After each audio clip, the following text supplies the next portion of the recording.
तो हम लोग का यही आग्रह है कि मोदी का रैली है, आप मोदी के पास न्यूज पहुंचाएं, बिहार सरकार के पास न्यूज पहुंचाएं कि सब कर्मचारी को अस्थायी कर ले। पूरा कबाड़ा का काम करेंगे, दूसरा क्या कर सकते हैं? जब शिक्षा नहीं कर पाएंगे तो कहीं तो ऑफिस में बैठ के कलम नहीं चलाएंगे। नमस्कार, अभी हमारी मौजूदगी ये रुपौली विधानसभा का रुपौली हाई स्कूल ग्राउंड में है, जहाँ पे मेरे पीछे आप देख सकते हैं कि काफ़ी संख्या में बस जो है, लगभग 100-200 की संख्या में यहाँ पे बस जो है तकरीबन जो है कि वो हो सकता है। क्योंकि एक बार थोड़ा सा कैमरा घुमाइए, इधर से घुमाइए, आप वहाँ तक दिखाइए, थोड़ा सा जूम कीजिएगा, आप हट जाइए, जूम कीजिएगा, देखिए वहाँ पे आप दूर दूर तक जो है स्कूल के गेट तक जो है आपको यहाँ कहीं ना कहीं बस मिलेगा। हम बाकी विजुअल में आपको दिखाएंगे।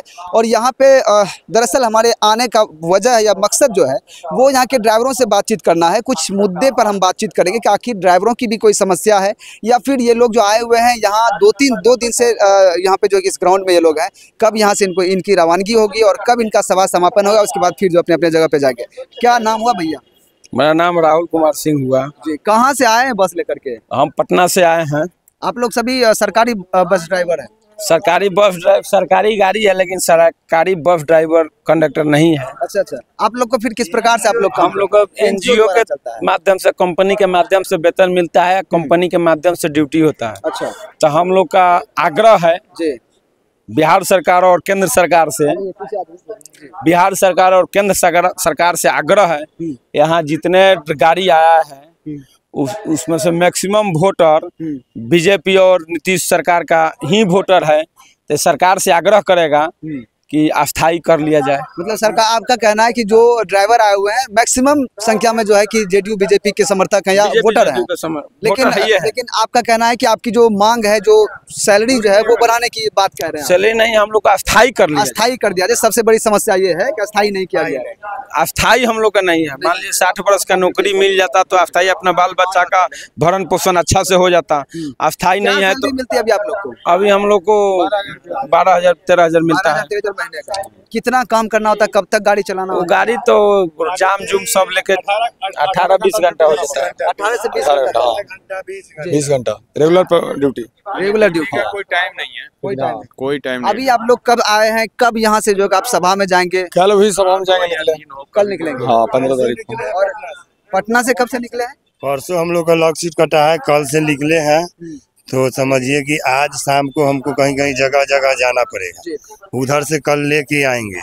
अब बात रह गया कि अब खुराकी, कल से तो हम लोग निकले हैं, अब कब खुराकी मिलेगा, अब कब मिलेगा, लोग आएंगे तब। तो खुराकी कहने मान लो खाने पीने की जो सामग्री है वो भी अब तक नहीं तो कोई हम लोग अभी तो खुराकी का अब मिलेगा, कब मिलेगा? कल से परसों, कल परसों से हम लोग आए हैं। जैसे सीतामढ़ी से हम लोग चल के आए तो फिर इधर का लॉक सीट कटा, इधर आए, फिर हो कि मिलेगा, कब मिलेगा, अब आएगा तो मिलेगा। अब 2 दिन से रह रहे हैं, अपना खा रहे हैं, कैसे कर रहे हैं? अभी अपना ही खा कर ध्यान देना चाहिए इस पे सरकार। क्या क्या कहते हैं? वही है कि खुराकी वगैरह नहीं मिल रहा है। कल से मान ले कि 2 दिन से बैठे हैं, लॉक सीट कटा पटना के लिए, यहाँ से उसके बाद यहाँ से फिर यहाँ का सभा कंप्लीट करेंगे, उसके बाद भी कहीं और जाना होगा आप लोग? हाँ जाना पड़ेगा वहाँ आरक्षण।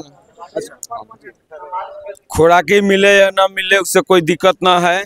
सरकार से यही विनती आग्रह है, नीतीश मोदी से। मोदी का प्रोग्राम कल होने वाला है परसों, तो मोदी जी के पास आपका न्यूज पहुंचे, आपका चैनल के माध्यम से। इसमें जितने बस ड्राइवर और संवाहक है वो सब बेरोजगार पड़ल है, अस्थायी नौकरी 60 वर्ष का कर दिया जाए, जबकि सबका बाल बच्चा का भरण पोषण उचित हो, बाल गोपाल पल।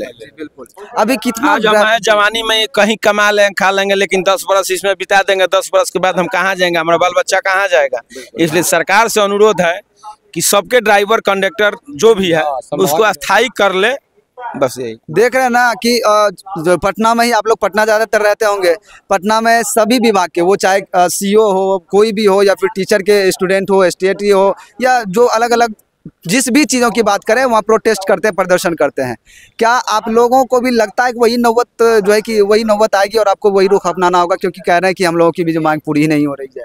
आए हैं मोदी जी का ही सभा करने के लिए, उनको लोगों को पहुँचाने के लिए, लेकिन आप ही लोगों की समस्या जो है लगी हुई है। हाँ ये है, BSRTC में यही है जो बता रहे हैं। क्या क्या मांग है कि हम लोग तो भी हो जाए, परमानेंट हो जाए, टाइम पे पेमेंट मिले, टाइम पे घर खुराक। कितना परेशानी होता है? आप लोग बाहर रहते हैं, यहाँ सभा करेंगे फिर जाएंगे, क्या परेशानी है? नहीं जी, ना यहाँ खाने का 2 दिन से खाए पिए है नहीं? खाने का ठीक है, खाइए रहे हैं, अपना खा रहे हैं। आदमी कमा रहा है, 30 दिन कमा रहा है, लेकिन अपना बाल बच्चा को शिक्षा नहीं दे पा रहा है। सबसे बड़ी समस्या सब उतना पैसा नहीं है। प्राइवेट स्कूल में जाइएगा तो बहुत फीस है, जितना कमाते हैं उससे ज्यादा तो उनका रेंट लेके रहना पड़ता है। कहीं भी शहर में जाइएगा तो 4-5 हजार का फ्लैट मिलता है। कुछ और भी है, उनसे भी बातचीत करेंगे।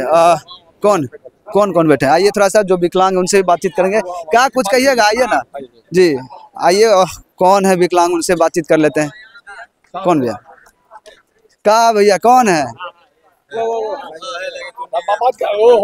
चलिए देखिए हम कुछ लोगों से, कुछ ड्राइवर से जानने का प्रयास कर रहे थे कि आखिर ड्राइवरों की भी समस्या है और कहीं ना कहीं उनकी सैलरी जो है वो बहुत कम है। सबसे बड़ी बात कि ये लोग भी कहीं ना कहीं एक एनजीओ के तहत चलते हैं और इन लोगों की जो है मांग है कि इन लोगों का पक्कीकरण किया जाए, इन लोगों की सैलरी जो है सैलरी बढ़ाई जाए, उसके साथ साथ इनकी नौकरी को पक्की की जाए, क्योंकि इन लोगों के भविष्य की कोई भी जो अभी ये नहीं है कि भविष्य में क्या करेंगे। आज से 5 साल 10 साल से गाड़ी चला रहे हैं और कुछ दिन चलाएंगे, उसके बाद जब एक समय हो जाएगा तो इन लोगों को जो है कि फिर आगे क्या करेंगे, इस बात की जो है कि कोई अता पता नहीं है। ये खुद भी नहीं जानते कि इसके बाद 5 साल 10 साल के बाद ये क्या करेंगे, इसके बाल बच्चे कैसे रहेंगे, कैसे पढ़ाई करेंगे। जब तक शिक्षा नहीं देंगे तो वो भी बस इसी तरह से। क्या भैया अच्छा एक बात बताइए, अगर आप इस सैलरी में काम कर रहे हैं, नौकरी पक्की नहीं है और आप अपने बच्चे को इस स्थिति में पढ़ाने में सक्षम भी नहीं है, हाँ, तो 10 साल बाद जब आप जॉब छोड़ देंगे तो क्या आपके बच्चे भी मजबूरन फिर वही करेंगे, वो भी इसी लाइन में आएंगे, गाड़ी चलाएंगे और कुछ लाइन में जाएंगे, चाहे मान लीजिए कूड़ा कबाड़ा का काम करेंगे, दूसरा क्या कर सकते हैं। जब शिक्षा नहीं कर पाएंगे तो कहीं तो ऑफिस में बैठ के कलम नहीं चलाएंगे।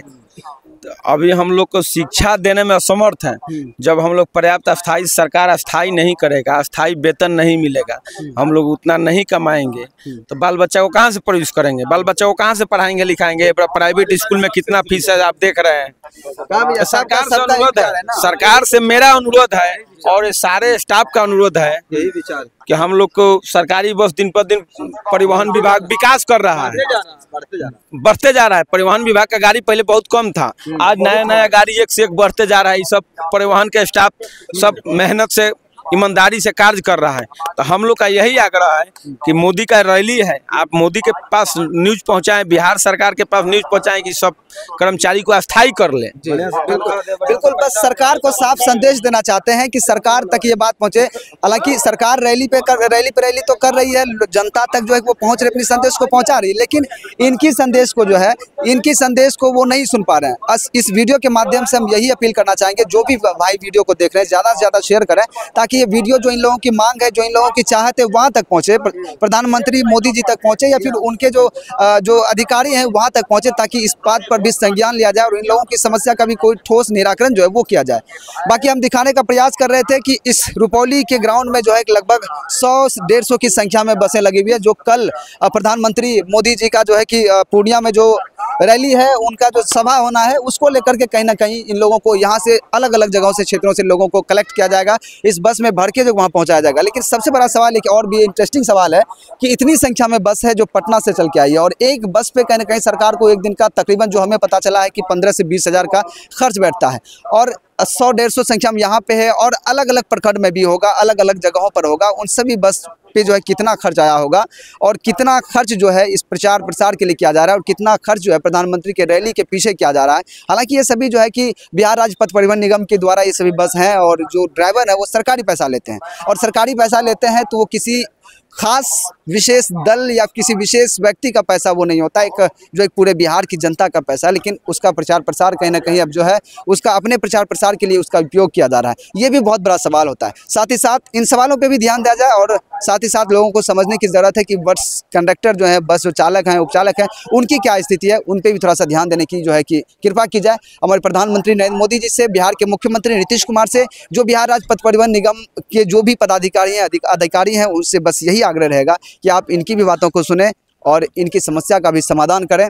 और सबसे बड़ी बात हमने जो आपको कहा कि ये जो कल का रैली है उसको लेकर के तमाम जो है कि चीज़ें की जा रही है। अब इसको लेकर के आपका क्या राय है, आपकी क्या प्रतिक्रिया है, कमेंट बॉक्स में ज़रूर बताइएगा। तब तक के लिए हमें दी से इजाज़त।